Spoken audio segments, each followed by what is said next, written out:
Fit better in. And also makes more sense. Anyway,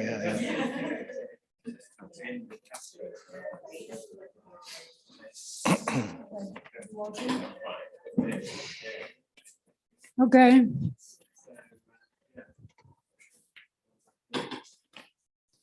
Okay, we will be starting.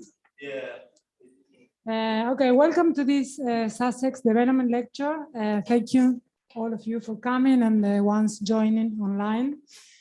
I understand why you are here. This is a very important and interesting topic.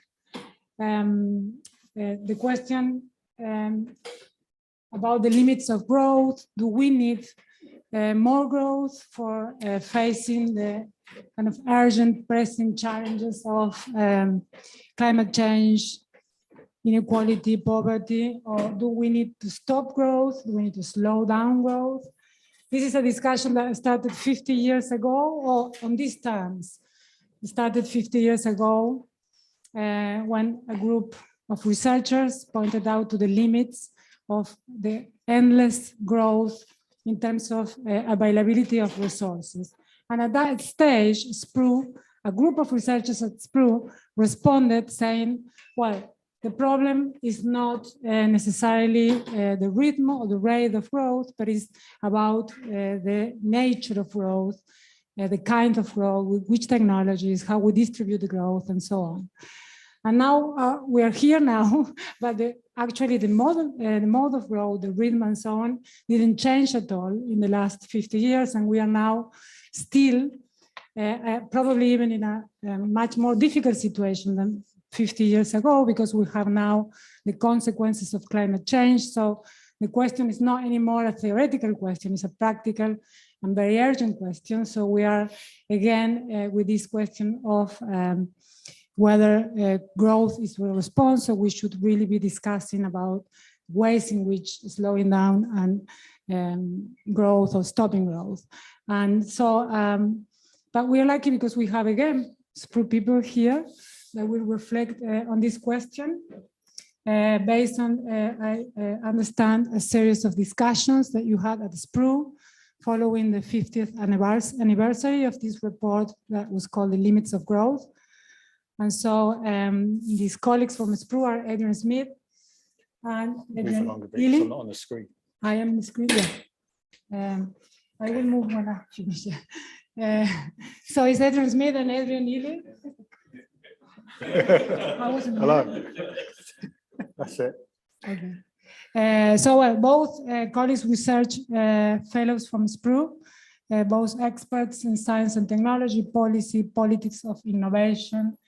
And I'll just give you this very general presentation, and you can, if you want, clarify anything about you that you think is important.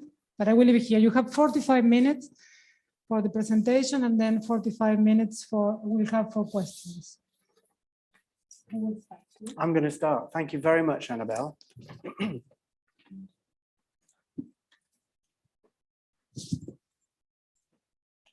That's great. Thanks a lot. So yeah, once again, thanks to all of you for coming. Really great to have so many people here, and looking forward to hearing your views and having some discussion at the end. I should say at the outset, Adrian and I have come back into the university after a few days away on strike. So this is unrehearsed and performed for you for the very first time. So we're relying on Annabelle to keep us to our 45 minutes.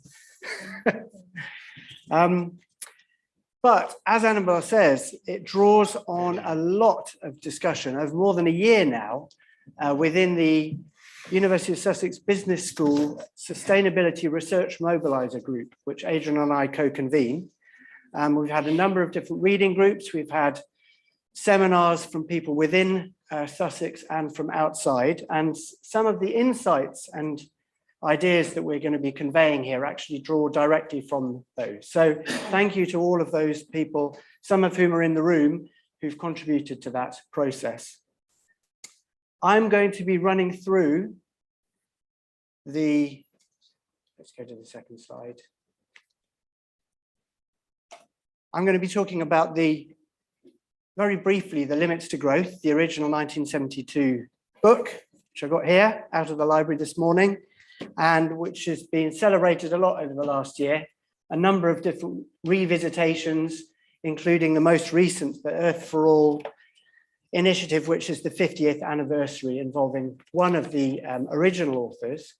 I'm then going to hand over to Adrian, who will be talking about the SPRU response, which came out almost exactly 50 years ago. Those two books there. And then I will be talking for a few minutes about changes that we've seen since 1972 and the current situation. And I'll spend a bit of time talking about Earth for All. And then I'll hand back to Adrian, who's going to ask the question about whether it's time to now rethink innovation in changing worlds.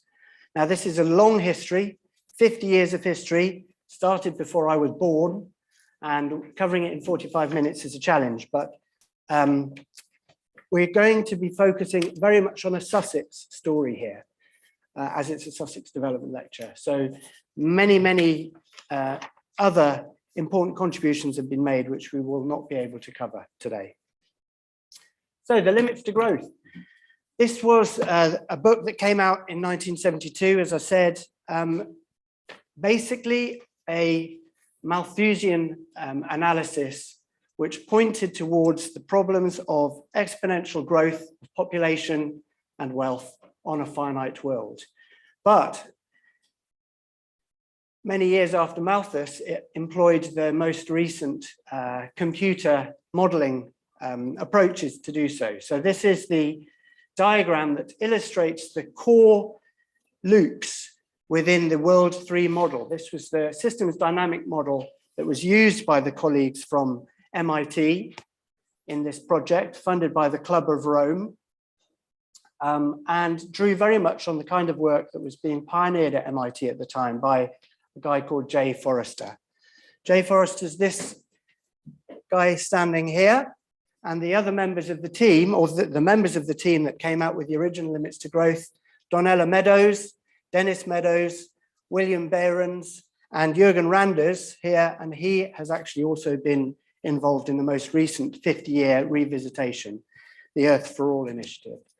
So they used these system dynamic models to track 5 historical trends from 1900 to 1960. So that was the historical data that they based it upon. They were looking at population, they were looking at agricultural production, natural resource use, industrial production, and pollution as the 5 key trends, and using that data and various assumptions and scenarios to model what would happen over the period to 2100, so 140 years hence. They adopted a standard run, which was a kind of business as usual model. This was what would just be expected to happen on the basis of their assumptions about limits, which I'll talk a little bit about, primarily limited supply of natural resources and agricultural production. They also looked at scenarios which had increased resources, so doubling the availability of resources, for example. And what we're interested in, or one of the things we're interested in, is technology and technological change. And I thought this quote's quite interesting. This comes from the book. There is no single variable called technology in the world model. We've not found it possible to aggregate and generalize the dynamic implications of technological development because different technologies arise from and influence quite different sectors of the model. Birth control pills, high-yield grains, television, and offshore oil drilling rigs can all be considered technological developments, but each plays a distinct role in altering the behavior of the world system. Nevertheless, chapter 4 of the book is all about technology in the world model, and they saw various different assumptions could be changed in those scenarios, which they called technology. So increased agricultural production, pollution reduction, so cleaner technologies, and also limits on population, birth control. Altogether, this delivered about 12 scenarios that are discussed. And the key take-home messages were that the business as usual scenario, that they put forward led to collapse within the middle of this century, the 21st century. And in fact, most of the 12 scenarios delivered a similar kind of an outcome. That's a collapse in terms of industrial production and in terms of population. But they also, using the other scenarios which I've outlined, identified that under some conditions, those trends could be altered to stabilize population, industrial production, etc., within limits through constraining population, resource exploitation, and other variables. Now, they're quite open about the scenarios being a way to explore possible outcomes and also to consider what might emerge if certain aspects, certain variables were changed along the way. And in considering how to get to the stabilization state, they focus on, actually what the model can say. They say in a dynamic model, it's simple. It's a simple matter to counteract runaway positive feedback loops. The ones that they illustrate lead to this collapse. For a moment, let us suspend the requirement of political feasibility, which is a convenient thing that modelers are able to do. And they called for a transition from growth to equilibrium, one that they'd modeled out in various different ways. And in order to get there, really what they were, there's a whole chapter about how to get to equilibrium. Firstly, they were advocating, as good researchers often do, that we need more knowledge, we need more research, we need better models, we need better understanding. But they also said that politically, at a global level, we need a long-term goal and we need commitment to getting to that goal. One thing that was quite absent was the idea of challenging power and challenging the forces that actually contribute to those exponential, some of those exponential drivers. I'm going to hand over to Adrian, who will talk about the SPRU response. But just before that, I thought I'd mention a couple of other things that were going on at Sussex. So this is the late 1960s, early 70s, and Sussex was already a hotbed of radical thought, with many other people thinking about growth and economic growth. So we're in a room that's named after two of the people who were writing about growth at the time. This is a 1969 paper from Dudley Sears, which, like the next one I'm going to talk about, really differentiates between economic growth and development, the normative goals that people at Sussex were working towards. It looks as though economic growth may not merely fail to solve social and political difficulties, certain types of growth can actually cause them. So this is increases in GNP, as it was discussed at the time. But Sears also argued that national income was maybe not an indicator of development, but could be an indicator of development potential within countries. Here's another Sussex output of the time, the Sussex Manifesto produced for the UN by this group involving people, including Hans Singer, the other person that this room is named after, and a range of people from IDS and SPRU and the UN as well. Development means more than a quantitative increase in production. An increase in production would in fact be more a consequence of development than its essence. In other words, development is more than growth. And some of those sentiments and ideas resonate today, but I'll hand over to Adrian for the next section. Okay. So I think those last two slides are really important because they sort of provide the context, if you like. Neither Adrian or I are trained historians, and it's quite, I'm going to talk you through the SPRU response in quite simple terms, but I think it's useful to kind of keep that kind of historical context in mind as you listen to that. And it's also, one thing, it's difficult sometimes not to interpret what they were writing in terms of some of the thinking and language now as well. And so that there's sort of that possibility here. But equally, it's just striking just how resonant it is with current sort of debates as well. Some of the kind of arguments and need for kind of different kinds of analysis and new ways of thinking, if you like, even back then. SPRU was invited by the MIT modelers, along with some other kind of groups around the world, to become a reference group for the modeling work that was being developed and being done.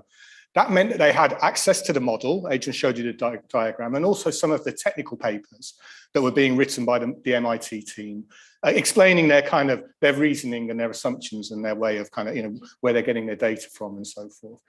And that was also accompanied by Donella and Dennis Meadows visiting SPRU in July 1972 to talk about the work, and to meet what was a very large, kind of quite heterogeneous team based in SPRU that were this reference group, or writing a response. As Adrian said, it was published around 50 years ago this month, sort of February 1973. The team was chaired by Maria Hoda, and the work, which I'll go into, involved some sector analyses, some reflections and discussions on the role of these new computer models in policy developments, and also some kind of critical thinking around the ideological background to the modelling and environment and development. And I thought there was this nice quote from Andrew Sayer, who was Professor of Sociology at Lancaster University, who was a researcher here at SPRU at the start of his career back then. And it's quite a nice quote from the 50th anniversary kind of commemorative book of SPRU about his recollection of kind of how it went on, really. This was a time when a large team in the unit were working on a response to the limits to growth simulation models, a project that resulted in the book that Adrian pointed out, Thinking About the Future, which posed big questions, generated heated arguments, but also a sense of common purpose and intellectual adventurousness. It was a great introduction to research as far as Andrew was concerned. Okay. Here's the book. This is the US edition of the book. The US publishers wanted perhaps something a little bit racier and provocative than Thinking About the Future, and decided to call it Models of Doom, or maybe the team did on reflection to kind of get a bit noticed a bit more, who knows. But it gives you the sort of sense of those three kind of areas of work that the group worked on.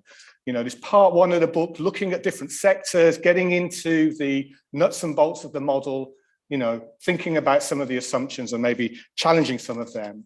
And then the second part, as you can see, I hope, is reflecting on the kind of ideological background of the modeling. So, the sort of Malthusianism implicit or even explicit in the model, role of systems dynamics and technocracy, and the kind of lack of attention or the masking that it gives to questions of politics and power, perhaps.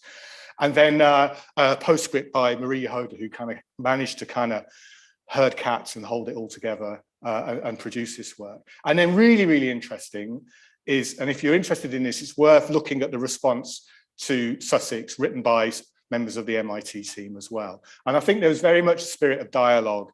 And whilst we're going to present, a kind of outline, there's a lot of nuance and kind of points of connection and contention, and it was quite respectful, it seems, sort of encounter. Another long quote, which I'll read out, from Chris Freeman, because it captures, if you like, I think, this question of growth and kind of what kind of animated the SPRU team, if you like, and the position, okay, in responding to this limits of growth. So we, SPRU team, put much greater emphasis on the political and social limits to growth than on the purely physical limits. Our reasons for skepticism and disagreement about many of the MIT physical estimates are explained in detail here. Since we believe that brute poverty is still a major problem for most people in the world, and since in general we do not believe that the physical constraints are quite so pressing as the MIT team suggest, we do not accept their enthusiastic endorsement of zero growth as the ideal for the world. We do agree with them, however, on the need to develop new technologies which do not damage the environment and which contribute to the conservation of finite resources. In our view, the growth versus no growth debate has become a rather sterile one of the Tweedledum versus Tweedledee versus Tweedledum variety, i.e. arguing and missing what's really going on, because it tends to ignore the really important issues of the composition of growth in output and the distribution of the fruits of growth. Some types of growth are quite consistent, not merely with conservation of the environment, but with its enhancement. The problem, in our view, is a sociopolitical one of stimulating this type of growth and of more equitable distribution, both between countries and within them. So it's a long quote, but if you like, that's the SPRU response to the Limits to Growth report. And the chapters and the contributing papers are an elaboration on that. And I think the spirit of it was, trying to present a progressive and hopeful position, if you like. As Maria Hoda put it in her postscript to the book and the papers, it's in the nature of purposeful adaptation that the course of events can be changed dramatically if social constraints are experienced as intolerable, if aspirations remain unfulfilled, and if confidence in the ruling political powers disintegrates. It makes no sense in this context to talk of exponential growth in a finite world. Man's inventiveness in changing social arrangements is without limits, even if not without hazards. So a kind of maybe confidence or hope that societies and people can have kind of some shape over their own destinies, if you like, and that it's possible to maybe redraw and change the social and political limits in order that one may then get the kinds of technology innovations that will deliver on the kind of development they see, or growth as composed as they sort of see it. And they kind of elaborate out in these four ways, and this is what I'm going to run through in the next few slides, okay? A slide on each. The aspects of the response that was effectively kind of deconstructing the model. The second, which went into the ideology and this kind of critique of the Malthusian ideology that they saw in the MIT kind of work. Their arguments amongst the SPRU team and a kind of claiming that, that the right kind of industrialization for equitable development should be a priority, given this sort of brute poverty that Chris Freeman identified in the world and in the majority world. But also a recognition that innovation or technological change, as they would have talked about it back then, and these new technologies didn't just happen, and they had to be based in radical social and political change. Okay. So the model. SPRU had access to the model. And I think they went up to Harwell, nuclear research establishment, had the biggest computer at the time, and started running the model and putting in different sorts of assumptions, or some part of the team. Okay, and using different assumptions for each sector and showing that one could go beyond the scenarios that Adrian had summarized, if you like, and question and challenging them. In doing that, though, SPRU also argued that you can sort of make these assumptions, but actually what's really important and what the modeling, both at SPRU and at the MIT, indicated is the importance, the lack and the need for more interdisciplinary social research to understand the relationships and the dynamics between technology systems, economic systems, and societal dynamics, okay? The modeling, the lack of having kind of data and knowing what kind of parameters and equations to write just made apparent, just if you like, our lack of knowledge, or perhaps more precisely, knowledge in the form that could feed into this sort of approach and modeling. Obviously, there's already lots of knowledge out there. SPRU also noted, that the models are stimulating important debate about the future, including the knowledge, values, and politics involved, and the MIT model was a very valuable and early contribution to those debates. But perhaps one needs to be a bit more guarded about the limitations and risks of misusing these models or putting misplaced confidence into what they're telling us, if you like, and acting on them. There's a risk maybe that these challenges get construed as a technical matter rather than a matter of political judgment. And there was an argument in all of this that the modeling itself is political, the sort of what assumptions seem reasonable and so forth. And that might be one of the reasons that, the model got such a reception, was perhaps why is it that this sort of Malthusian futures and assumptions are so readily welcomed by the powerful, which led into their second kind of contribution amongst the SPRU team, which was to remind us of the sort of Malthus debate and the history of it in sort of modern development, if you like. And as Adrian said, this Malthus was arguing in the 18th century how compound growth in population outstrips arithmetic growth in food output. Okay, we exceed the carrying capacity, if you like, and this leads to misery amongst a growing number of wants in a constrained world. And the SPRU team saw that in some of the construction and approach of the MIT modeling as well. Malthus also said, though, that redistributive interventions kind of relieve the spur to industriousness. Okay, if we just share the resources out, then that's going to reduce the incentives and the kind of the motivations to kind of develop better technologies and to use resources more wisely. That was his argument. And that the response to this was to constrain the growth of the populous classes, whilst perhaps the subtext being protecting accumulation for others. And this was the sort of concerns that SPRU was seeing in some of this activity. As Keith Pavitt, one of the SPRU team, put it, Malthus's work can be seen as an elaborate rationalization of the interests of the class to which he belonged, namely the landed gentry. Okay. Moreover, this sort of global modeling approach allied particular problems and particular crises and particular causes into a general global problem that affects us all.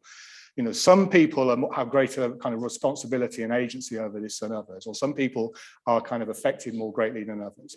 And it's important to kind of disaggregate and look at that in some of these sort of political terms. As Chris Freeman wrote about the MIT modeling, Malthus in, Malthus out. One way of illustrating this, as I say, was some of this kind of sector analyses and looking at historical rates of technological change, how that had enabled kind of populations to kind of grow and thrive in some areas, perhaps. And as Keith Pavitt put, you know, in writing about this, you know, by building technical progress in natural resources, pollution and agriculture into the models at rates that have been achieved historically, at least according to the SPRU's estimations and calculations, all modes of collapse are avoided. This does not mean that these historical trends will in fact continue, but they were saying there's material basis to think that maybe these limits aren't as pressing and urgent as is to be supposed back in 1972, 1973. And that, you know, this alarm is more ideological rather than kind of actually concrete and material, evidence sort of based, if you like.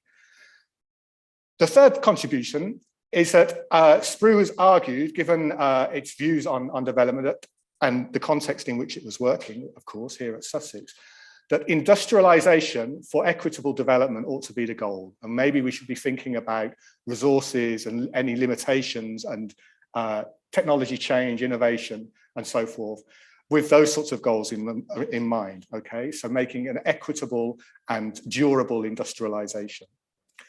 They were concerned about this sort of degrowth or equilibrium model that actually scaling back growth and production in wealthier countries may hamper and close off the possibility of development in poorer ones. So you can see the kind of classic economy, environment, development kind of clashes, if you like. That choking demand for exports, banning from developing countries, banning imports on environmental grounds, and making access to technology more difficult for poorer countries could actually undermine their ability to kind of develop within a kind of global system. And yet, SPRU was also aware and pointed out at some length how growth in industrial countries historically has actually developed the underdevelopment and held back progress, as they saw it, in other parts of the world and in other countries through unequal trade relations, distant resource exploitation, and restrictive terms on investment and development. So they were saying not that we need industrialization on the kind of North Atlantic model, if you like, or even on the Soviet model. They were saying a different kind of industrialization to realize a different kind of growth that's much more equitable. So as you can see, the answer is yes. We do need growth, but it should not be the goal. It should never be a goal. It has to be a means to fulfilling these human needs. And these human needs and the capacity for more widely distributed development ought to be the aim. And then whatever kind of growth or not comes as a result of that is sort of secondary. Obviously, these arguments, picking up on the earlier work of the Manifesto for Science and Technology for Development that some of the SPRU authors were involved in with colleagues here at IDS and at the Sussex campus more widely, requires a massive redistribution of technological capabilities to the developing world. And they were saying this should be a kind of priority. Okay. Last point is that this technological change, this innovation has to be based in radical political and economic change.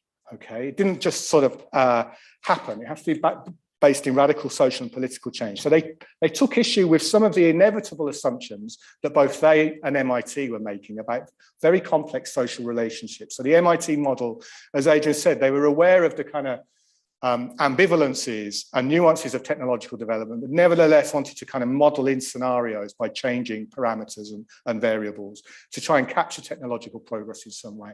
But inevitably, there's certain value judgments and assumptions in that.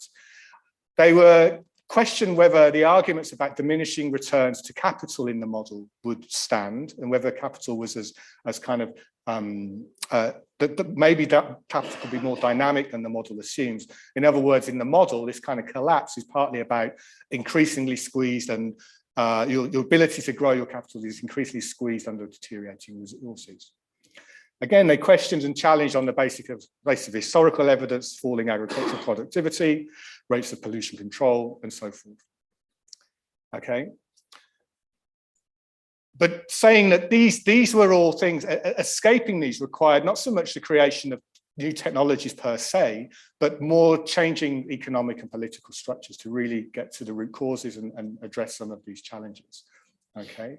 They noted that whilst technical progress historically has involved in significant social change, including the emergence and development of new economic classes and changing geographies and so forth. And so it was probably reasonable that any reconstituted future and innovation and technological change in the future that is of a different structure and a different shape, that's kind of cleaner, that maybe stretches limits or brings us within limits or transcends them in some way, is also going to require very significant political and economic changes.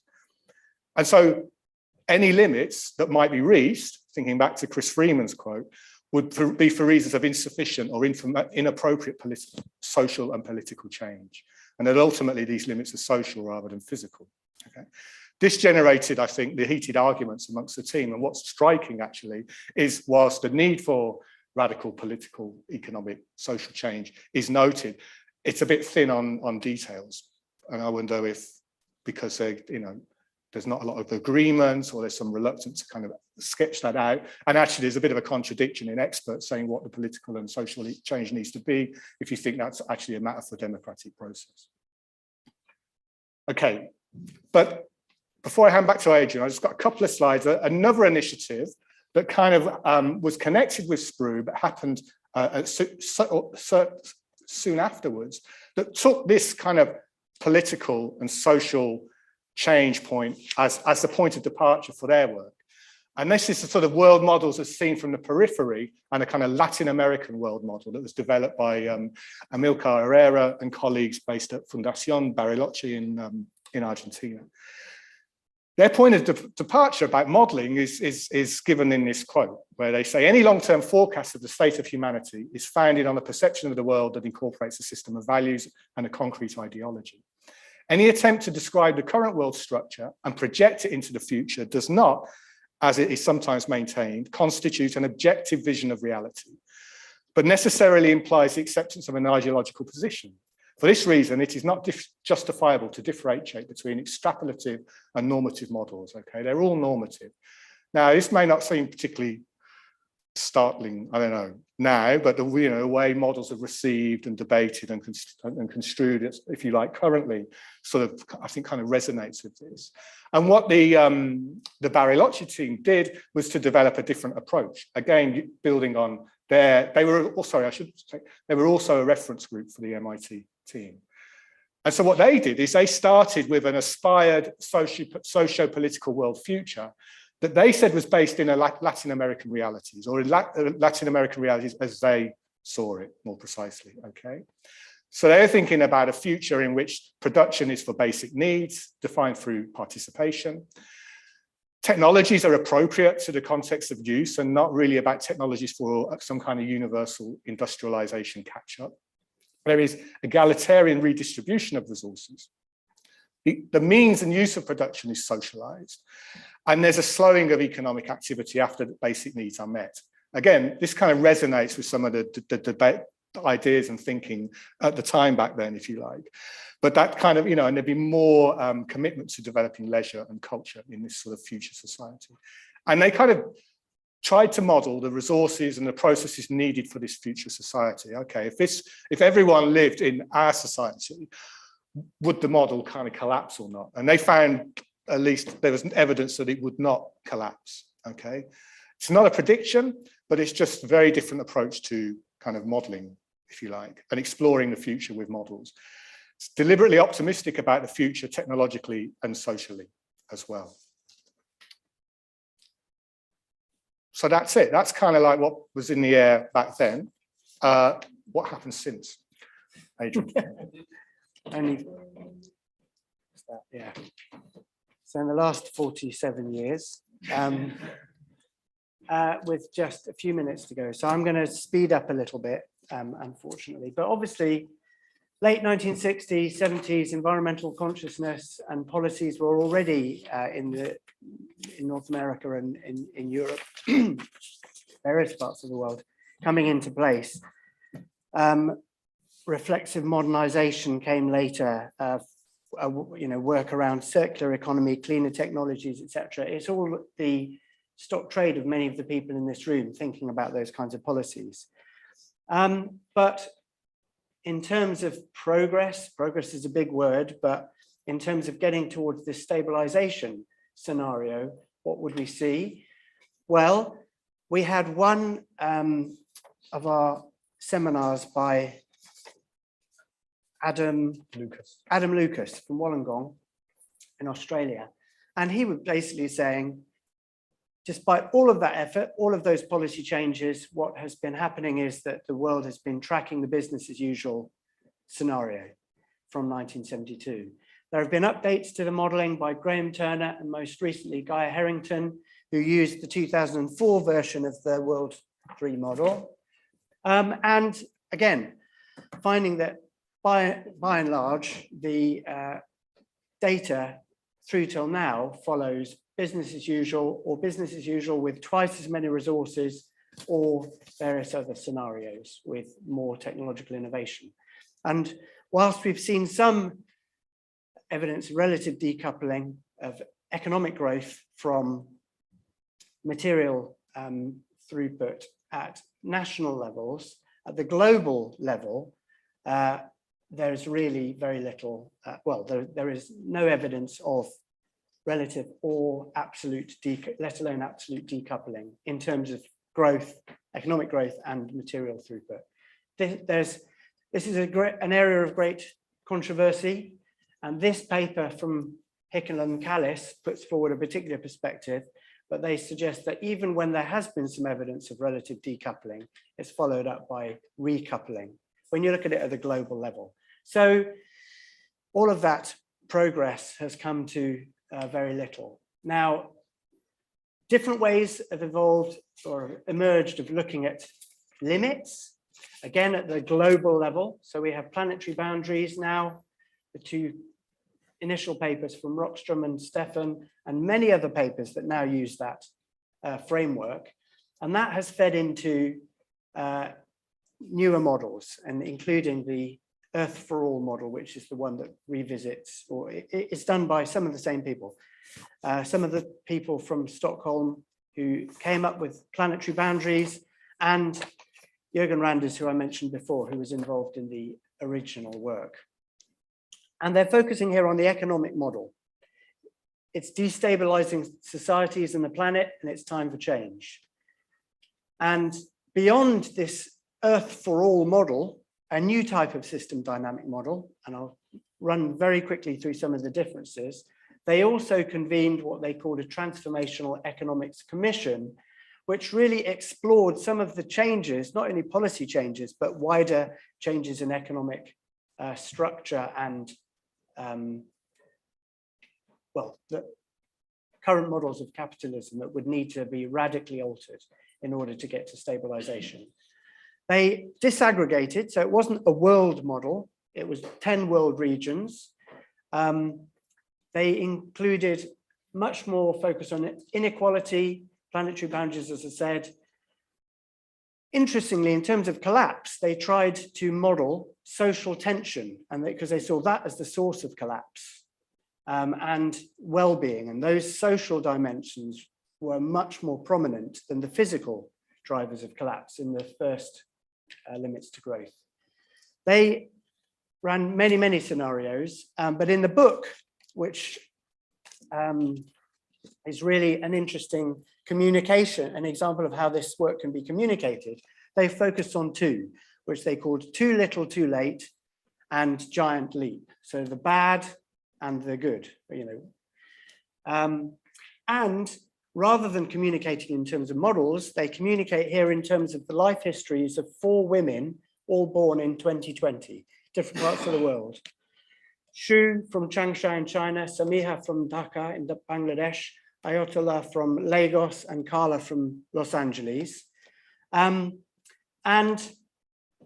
they put forward the kinds of turnarounds, the transformational turnarounds that they see as needing to be prioritized in order to get to this giant leap, a stabilization, which importantly, in this case, prioritizes the ending of poverty and inequality. Empowering women, food system health, and the transition to clean energy. And this is something that really wasn't huge in the original limits to growth. They did talk about exponential increases in CO2, but that wasn't a detailed discussion of the greenhouse effect, enhanced albedo, climate change. And the energy transition has raised some of the questions about resource use and specific natural resources that are actually required to do, as the Earth for All book says, electrify everything. That's the kind of subtitle of the chapter on the energy transition. So many challenges. Just interesting to point out, I think, as well as that kind of green growth emphasis, the AR6 synthesis report that came out earlier this week does talk about technological change, but also in the summary for policymakers talks about reducing and changing energy and material consumption, and also sufficiency. So it's not just technological change, it's also sufficiency as defined there. That's as far as I go, and I'm going to hand over to Adrian for the very last bit. slide.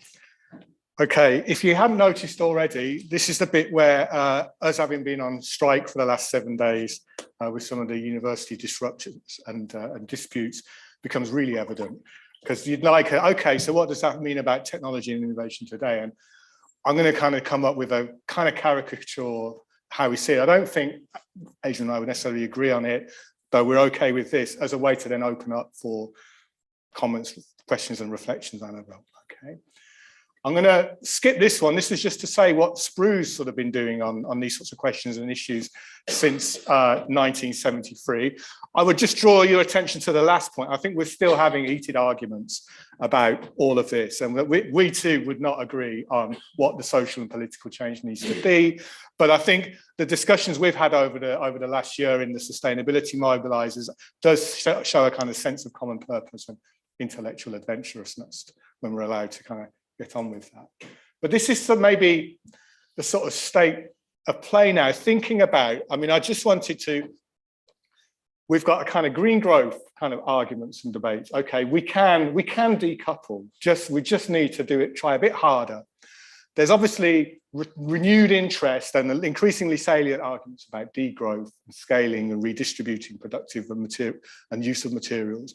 There's also obviously a lot being pushed around decolonizing all of this and thinking about pluriverse approaches. Okay, and if you like, in all of these three kind of broad kind of, I don't know what to call them, like cosmologies or ideologies or approaches, they think about technology and innovation a bit differently, if you like. And I think that's the sort of missing thing, or if that's where we might be now, in the sense that the MIT SPRU debate back then was about, you know, how to kind of redirect innovation capabilities and redistribute them. But maybe we actually need to almost reinvent what innovation and technology is. So just to illustrate that, green growth, I mean, here I see a lot of the innovation as being about turning natures into assets and about a total environmental management. If you read stuff like the Fourth Industrial Revolution and the cyber physical systems being dreamt up by the World Economic Forum and so forth, it's really about that, you know, seeing the world as a kind of set of resources that we just need to manage better for the good of all. And so that's really about redirecting existing innovation systems towards these environmental goals, understood in that way. It's, you know, the same people should be involved in innovation, the same kind of resourcing model should be involved. We don't really change the system a lot, we just kind of reset the coordinates. And maybe there, innovation politics is trying to avoid or mask or find a way of swerving the need for deep-seated structural change to power relations. I don't know, that's a question mark. Degrowth, I think reading there is quite a really interesting literature around technical change and the kind of degrowth thinking and how it understands it. And indeed, we've got Andrea, one of our PhD researchers, is doing some investigating this. There's some like interesting technological changes, particularly kind of convivial ones that fit in within the kind of degrowth paradigm. But they're, I think, wary of reifying innovation. It seems it's so kind of tied into the kind of green growth way of thinking. There's a sort of wariness there, and actually don't want it to kind of be an excuse or slip away from the more important political rescaling and redistribution of production and economy and building economies for human well-being. So maybe here innovation is seen as a distraction from the more important politics of structural change. But I think as the SPRU team were arguing back then, actually those structural changes have implications for how innovation is understood and done. Okay, so maybe we need to kind of bring them into dialogue much more. And then in the pluriverse, I'm being really, this is just skating over, just being quite violent and sweeping here, and in this sort of summary. But arguing really that there's problems with this global perspective. As we mentioned earlier, these global limits and boundaries mask a variety of local sustainability realities, understood and experienced through a variety of different kind of cultures and histories. And these all have really important distributional differences, okay, that need to be attended to.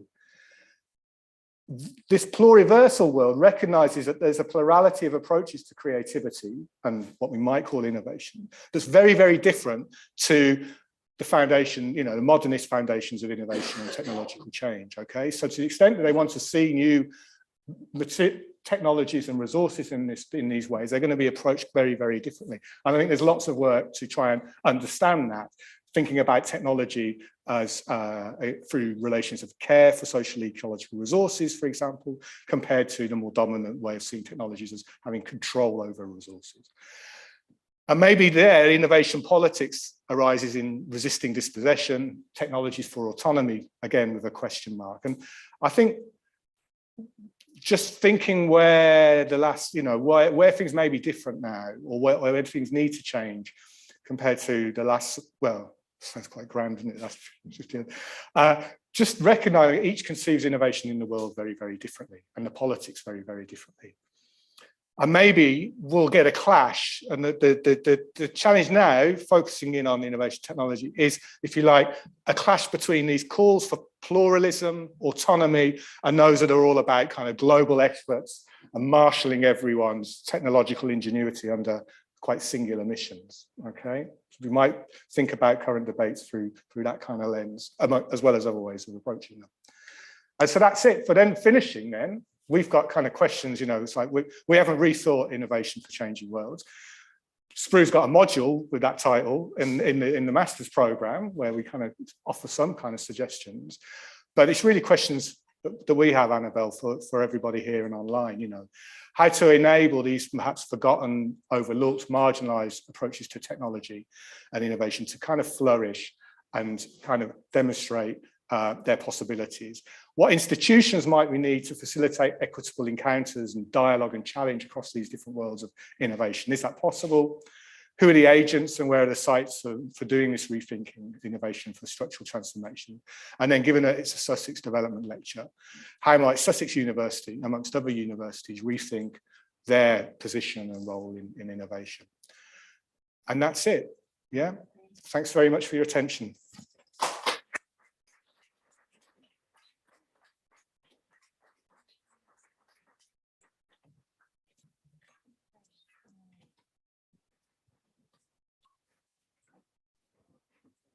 I know, I'll go down here and I just have to grab my everything you need. Yes. Okay, thank you very much. That was really good. So now we have questions. I will just start by one, one question for you. Just something that I was expecting to hear, but I didn't. Probably is a reflection of what, looking today at what was the response from SPRU to the limits of growth. What do you think in terms of, and thinking about the impacts as well? If we can, I mean, I can think in two possibilities that we could think that in a way, even if you mention the importance of power in terms of shaping these futures, when in fact was underestimating the role of power. If we look at the results of today, or what happened with these kind of ideas, no? And that also made me think about the influence and the importance of having like positive narratives versus more like negative narratives and the implications for the kind of business as usual.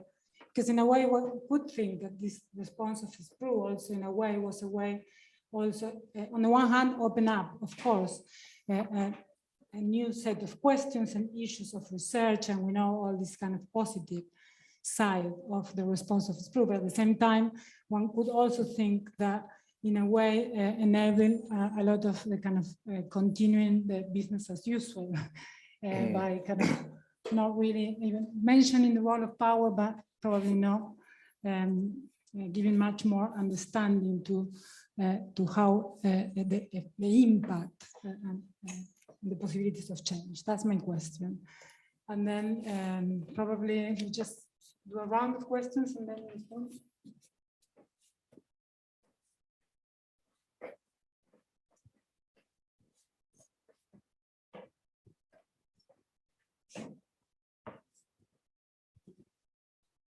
Thank you both for a very helpful overview. I wanted to ask a question of what you thought if you took the SPRU group from 1972 to ICTA, UAB, Barcelona, and had a discussion about degrowth. Because there are so many commonalities, a critique of limits, limits being social, thinking about hope and abundance, which I'd forgotten in the original, thinking about sufficiency, thinking about changing economic trajectories. This is all central to this contemporary debate about degrowth, which has really taken off. But what I'm thinking of, and what I'm sort of suggesting might be a focus for that discussion, is that in the SPRU debate, or in that 72 debate in Sussex, there was a much more differentiated perspective geographically. And maybe that was because development was central to those discussions around the Sussex Manifesto, around thinking about the different capabilities in different settings. And I'm wondering whether actually that debate, if this happened, we transferred people across 50 years, the SPRU crowd would say, hey, come on, we've got to think about the world in a much more geographically differentiated way, and think about questions of poverty, think about questions of marginalization, think about questions of in SPRU terms, technological capabilities. Anyway, what would that conversation sound like if we could have it again?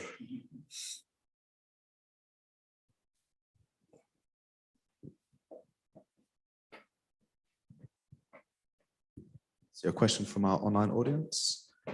Hilton asks, don't you think that there are psychological drivers of the SPRU MIT debate?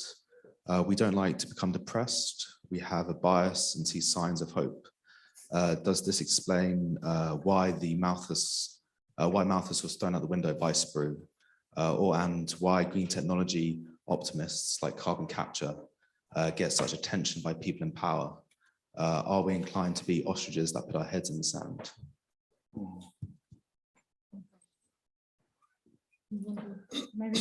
Yeah. Adrian, do you want to? I'll quickly, we don't need this, do we? very quickly respond to Annabelle. So, yeah, I do think that the SPRU team did underestimate the role of power in driving the world, certainly parts of the rich world, towards ever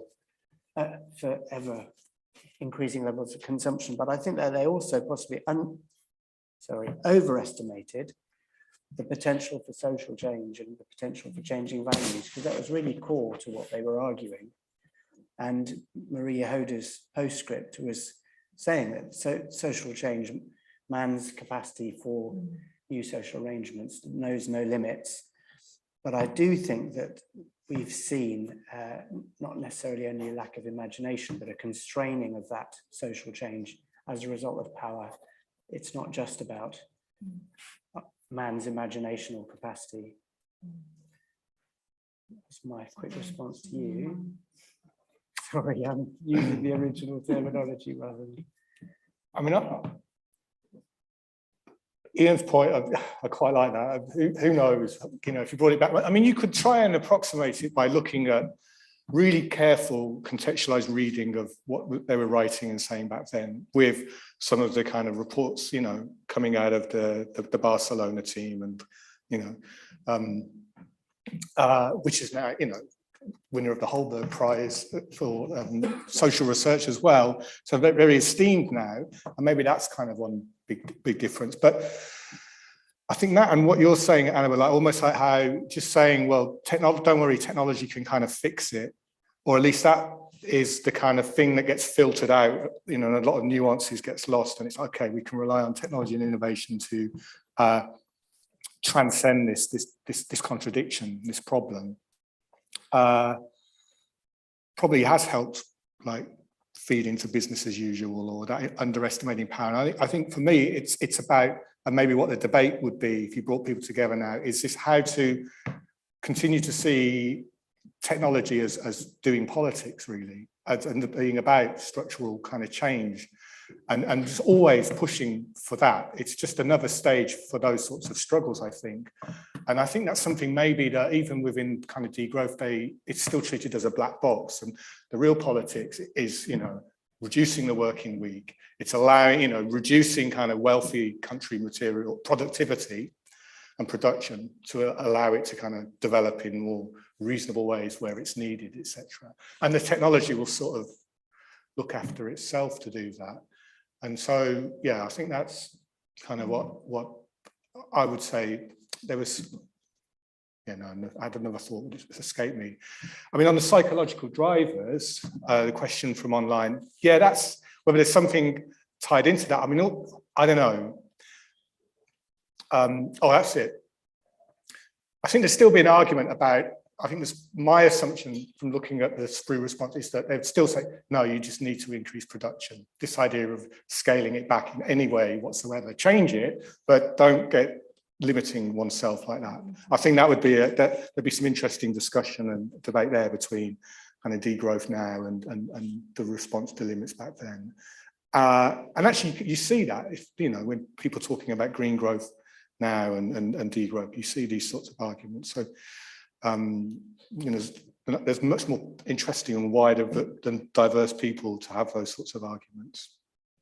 On the psychological point, then, online, the MIT team was about changing human values. So you read their reply to SPRU, they talk about how important it is to change kind of human values, and almost, it's not quite the same thing as psychology, I know, but seeing it as we as people need to kind of change ourselves in order to kind of live within limits. So it's seen as, you know, they mention Eastern philosophies and learning from them, for example. Whereas I think the sort of SPRU team saw it much more in sort of structural terms and about changing things at the more kind of structural and collective level, if you like. More questions?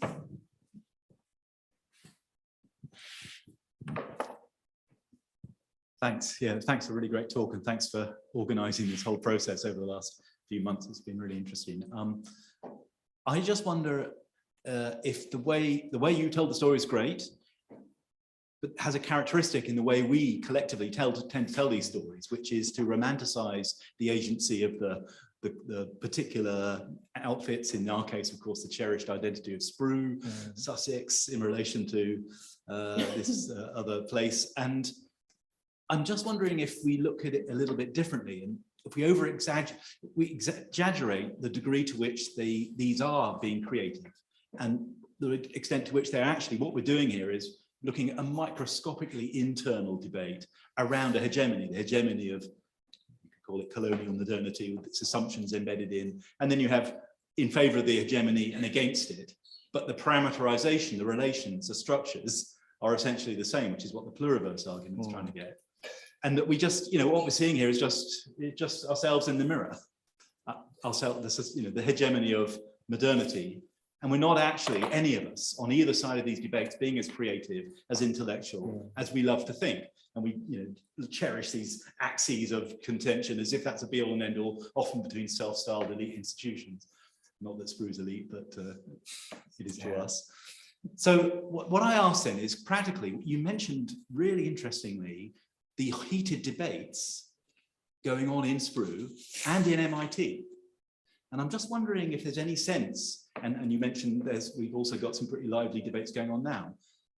Maybe that's a place to look, drowned out by this hegemonic interest in the parameter of growth, and, or on your point, Annabelle, power is then parameterized as well. What that means becomes taken for granted. Can you see any clues in those debates in SPRU then, or now, and in the MIT debates, about other dimensions that are not so privileged by being related pro or anti to the structure of hegemony, but actually could point to some of the things we think are being original now around pluriverse, for instance, and the sort of step style tape. But maybe that's also there in the MIT and there in SPRU as well, just a little bit more muted because of the vocabularies and so on. So can you see signs of that? Can you elaborate on that vibrant debate you saw going on?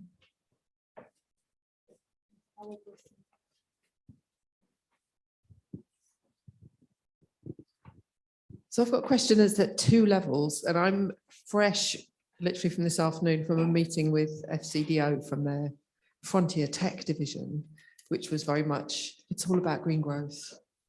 Oh, wow. And we as development professionals and researchers will often find ourselves in these scenarios where with the FCDOs of this world. So what do you think? What's our kind of what's the right position for us to be taking when we're in the room with the people where blockchain comes in a lot, I have to say, and these kind of the promises of AI. So there's something about our normative position as our role as development researchers in these spaces. And then at a whole other level of us as people in the world in a kind of prefigurative politics of innovation. I see so much now about care, economies that are focused on care. And in the technology space, this is often about repair and about maintenance and about visibilizing kind of invisible infrastructures, whether it's the heat generated from data centers or what goes into the manufacture of an iPhone. So I was just thinking about, I don't know, where do these kind of normative positions around care and about the kind of a care and maintenance based economy. So one is what the hell do we do when someone asks us about blockchain as a development professional? And then the other thing is well, where does care come into it? And I noted that one of the kind of solutions is educating girls. And actually we see very little about the kind of the gender politics, and that's part of the kind of power politics, which is sometimes invisible. A rambling intervention, I'm sorry. I need to know what to do about blockchain. Adrian can take that one. Okay. This is more of a comment.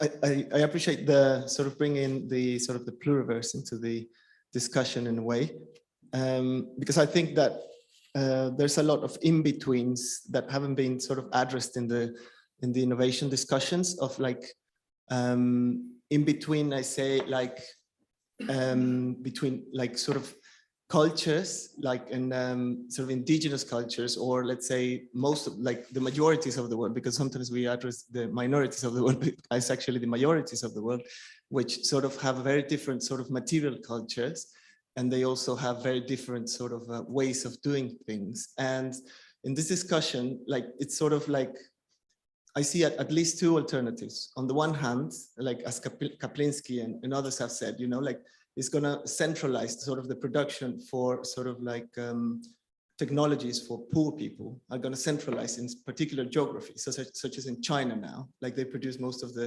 pro-poor innovations in those locations nowadays. They have done much more than any appropriate technology, like sort of historically. So appropriate technologies are great, but they're very like labor intensive. And these ones, like they're just centralizing. So the tendency goes towards sort of centralizing the production of pro-poor technologies in certain geographies, right?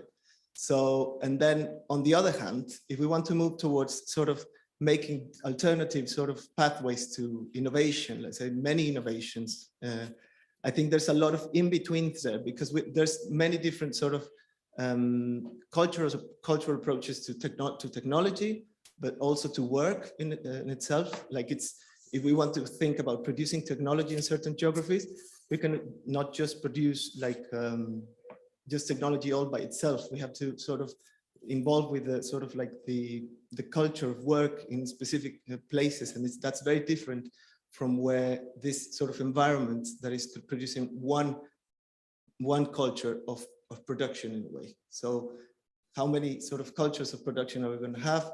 And there's many in-betweens, I think, that haven't been addressed. So that's why I appreciate like sort of the discussion of trying to put like the pluriverse, because I think in this discussion of innovation, I think like there's a whole lot of sort of in-betweens of really trying to address other cultures that are not being addressed in any place.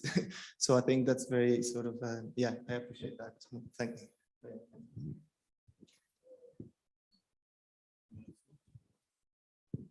Hi, thank you for this lecture. So to add to what he was saying, I had a similar question. So what I understood was that it's been business as usual and in the globalized world. And to me, the pathways of pluriverse and degrowth seem more promising. So do you feel that we have to kind of move away from globalization? There's also a lot of talk about the waning globalization. So will a waning globalization lead us to kind of, adopt, get the pluriverse to really come to the forefront?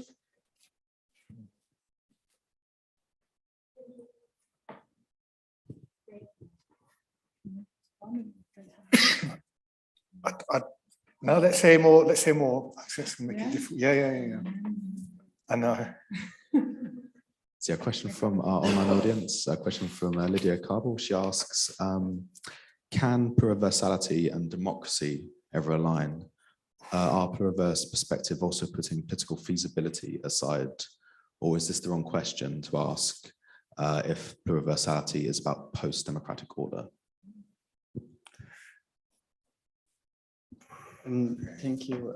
I have small questions from the presentation.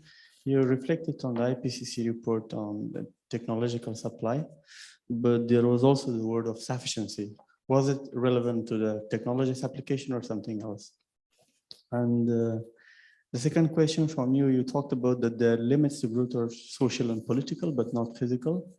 While scientists say that if we want to stay below 1.5 degrees Celsius, most of the fossil fuel need to stay beneath the earth or the ground. So what's your answer to that? And the third point that you mentioned, I think it was in between the second span of the study between SPRU and MIT, that development in the industrial world will cause underdevelopment in the poorer countries.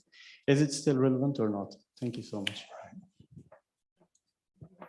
Chance to respond. Okay, who wants to start? Maybe you start now. Okay, I think I can talk about, yeah.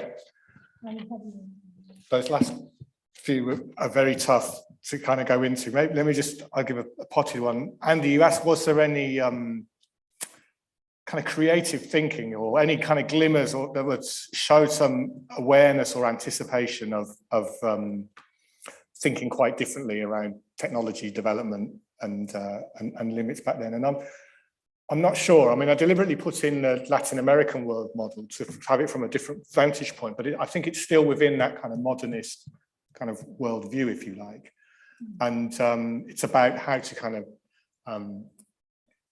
shape that and use some of those sorts of methods, if you like, in progressive ways that are respectful of different geographies. And I think maybe these discussions around pluriverse and decolonizing things and thinking more kind of deeply and questioning some of the assumptions is probably one of the differences, if you like, between now and then, or the fact that they're more prominent. It's not like they would never kind of existed, but that more kind of deeper critical thinking is there. Though, as you say, Becky, it's hard to kind of raise that in some of the meetings we kind of sit in and discussions. So what to do about blockchain? I think that, I mean, it's useful to ask questions. It's tricky, isn't it? Because you could say, yeah, or AI, and you say, what, you want to burn loads of energy to power something to figure out what to do about the environment. There's a kind of weird, convoluted, you know, but I think that, so one thing is to ask those sorts of questions maybe, although you kind of ruin the party, don't you, if you kind of raise that in them meetings. But I think more seriously, well, that is serious enough. I wonder what the status is now for, I mentioned that we mentioned at the very end the sort of institutions to allow these sorts of discussions to happen. Where are they? A lot of, in the sort of 1970s and into the 1980s, there were, with the growth of technology assessment institutions, there was a kind of conviction that these were social choices and for deliberation. Now, it may have been handled in quite a technocratic way, but at least there were places to go to argue whether this form of investment in technology is wise or not, and maybe other ones. There were also networks of appropriate technology institutes trying to think about technologies in different ways. That all kind of dissipated really, or has been weakened, I think, in a kind of formal and official sort of sense. But I think rather than, or as well as thinking about some of these particular technological developments, I think that the challenge is to think about rebuilding or resurrecting in a new way some of those sorts of institutions and taking things like social choice much more seriously, and not, because the social choice that has been taken in recent decades is to leave it to the market, which is obviously one particular way of socially arriving at which technologies get to. And the rest of us are just left marveling at these sorts of gadgets that have profound, really profound implications for our futures. And one of the challenges, I think, in rebuilding that is, like you said at the back there about doing that in, I don't know, about how that would be done in a way that kind of learns from a kind of pluriversal approach. And I can sort of notice that it's important, I think, and I need to kind of learn more about it. But having that, those kind of encounter zones or transactions, and I would probably say, I wouldn't see it as a retreat into localism, and it definitely has problems with globalization as it's been practiced and understood, etc. So it is a real challenge, and rightly so for that. But I think it's deliberately about how these encounters, if you like, and how technology is invested in and innovation is seen and worked, having greater plurality and enabling different parts of the world and different cultures to do that in ways that they see appropriate and fit is really, really important. Where that leaves this alignment between democracy and pluralism, I don't know. I mean, I welcome, if they want to comment, then they're very welcome to do that. But yeah, Adrian. Really, really great questions, and the questions are far more interesting than any response I could try to give. Yeah. So I won't for most of them. But I think it's interesting, it was a team at SPRU and they produced one book published under two names, but I bet there were lots of differences, as you pointed out, Andy, which are just erased from that. Maybe now we're in a time when those differences can come to the fore more. In terms of any signs of more thinking outside colonial modernity, and at that time I didn't see any inkling, but there was stuff going on, which people in the room will know more about than me. Just on the point about the IPCC and the sufficiency debate, the IPCC AR6, which took huge amounts of work, can't be summarized, but yeah, a big emphasis on technology, but a lot of emphasis on carbon removal. The sufficiency issue there was specifically not necessarily about technology. Sufficiency was defined as a set of measures and daily practices that avoid demand for energy, materials, land and water, while delivering human well-being for all within planetary boundaries. And that's interesting because it is a suggestion of sufficiency in terms of enoughness. And this was specifically talking about urban approaches to reduce emissions. And I think that's quite new for IPCC debate. I mean, it's interesting on that sufficiency one, the way it's presented in terms of maybe it's something we do voluntaristically, or, you know, the thing then is to interrogate how we're compelled to be insufficient, you know, societally, or what are the structures that compel that. It's always insufficient, always need more kind of thing, and how that's felt and experienced differently. I didn't respond to your thing about how is development seeding underdevelopment now. I mean, I don't go into that in the Institute of Development Studies, but I mean, there are contradictions, and yeah, I think you know, some of the root challenges and problems are quite enduring. So yeah, there's something that needs to be kind of, you know, so there's still work to be done, drawing on all of the insights and learning that's happened since then, I think, and this is a good place for doing that. So, and the point about whether limits are physical or social, I think it's about the relationships between them. So you're quite right in terms of the studies showing that if we keep mining fossil fuels or so forth, or if we do the energy transition in ways that see it about electrifying private mobility, then the mineral demands are going to be astronomical, and that has impact on those. It seeds social conflict or deepens them in different parts of the world, and we need to be accountable for those sorts of relations, if you like. But I think the point is whether the consequences of using resources in that way, it's not like there's a limit and then everything suddenly kind of collapses. I think it's more that these, you know, these sort of boundaries, or life becomes much more difficult for increasing numbers of people, if you like. It's already difficult for people in some places. And the way to kind of address that is through social changes. And they're just pointing to the inability to do that is because there are limitations in our current sort of social organisation and priorities and arrangements and so forth.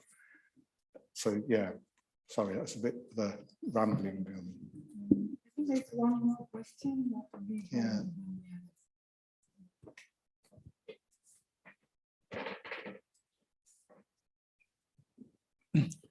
Yeah, hi, thanks very much for the interesting talk and for great questions that people have been raising. I just wanted to carry on the debate about the sort of sufficiency question, and you know, it seems to me we do need to ask those questions about, you know, levels of energy and material consumption in rich countries, and you know that you know, as people have said, I mean, the dominant discourse is still around green growth, which has, you know, has this assumption about increasing consumption sort of embedded in it, and that we can then, you know, decouple from that. And you know, it seems to me that a lot of the power structures that we want to challenge are embedded within that way of framing and that political framing. So it sometimes seems to me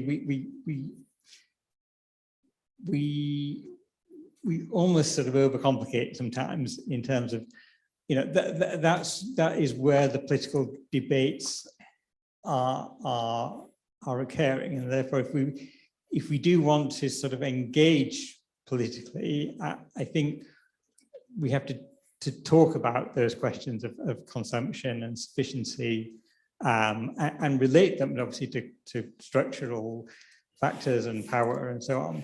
But sometimes I think we don't talk enough about those actual questions of consumption and sufficiency.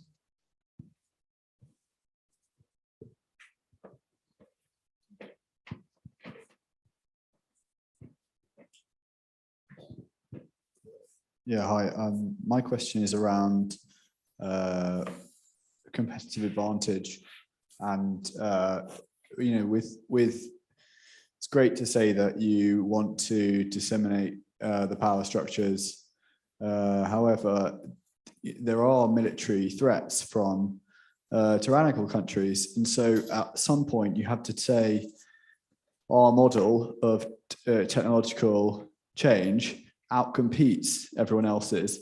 And so yeah, I think instead of survival of the fittest, survival of the most cooperative, there was a scientist who studied bacteria who was going to win a Nobel Prize, who said that cooperation outcompetes competition at the level of bacteria. And so I think the question is about output and the distribution of the fruits thereof, but how can that be done in a way that is that outcompetes the you know, another country that wasn't doing that, so you can prove that that works, if that makes sense.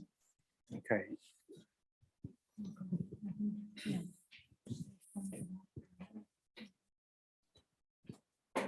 So you probably respond to this and we have to close with that. Yeah.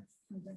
Yeah, I guess very quickly, how do we make cooperation outcompete tyrannical countries or competition?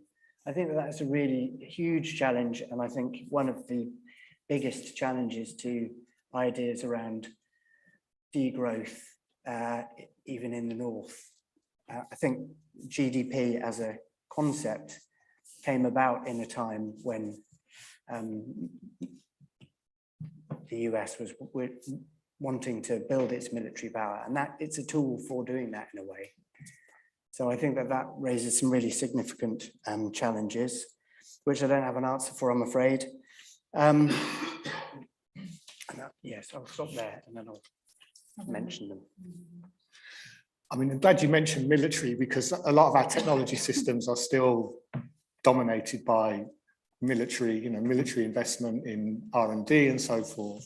And that's a real big problem. I mean, there's like Adrian, I have a kind of simple answer, and that how to kind of outcompete that, or I think it's about finding the sort of spaces where technology can be done differently. And it's not on the sort of military scale, but there are examples of successful technologies that have been developed collaboratively and as a commons. So things like free software that runs the servers that the military rely upon, for example. And I think it's what would happen if you were to invest in institutions and in organizations that would experiment, at least, you know, test out and try out different ways of developing technologies in the ways that you say, and just sort of have a little bit more balance between these different sorts of approaches.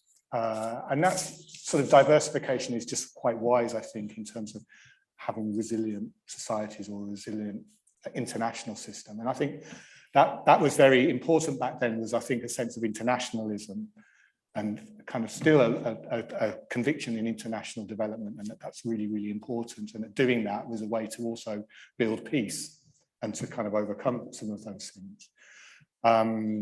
So yeah, I don't know if that's answer, but you know, I guess I said that, you know, the SPRU was about trying to find reasons, you know, I don't know, empirically grounded reasons for hope and trusting in some forms of progress, and maybe that's one today. Yeah. Okay, so we have, you are happy with finishing here.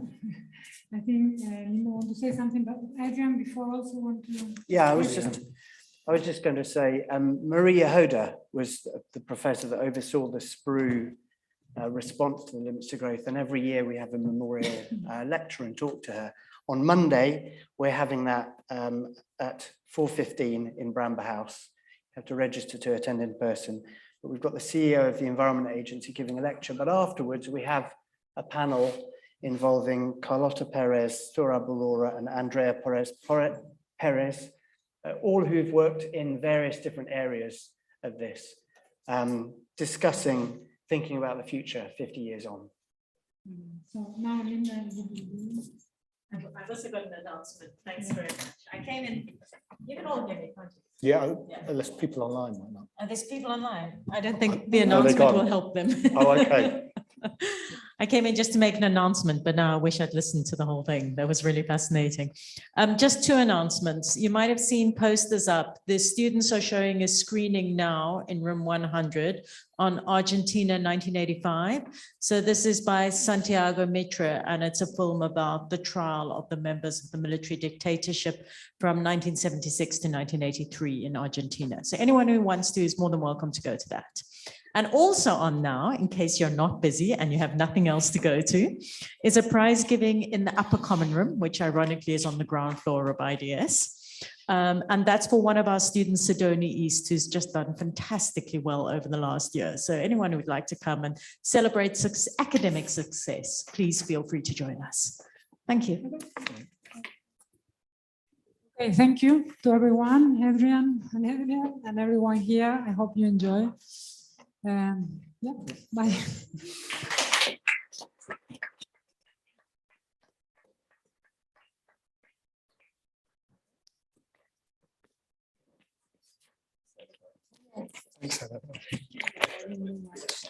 You agree.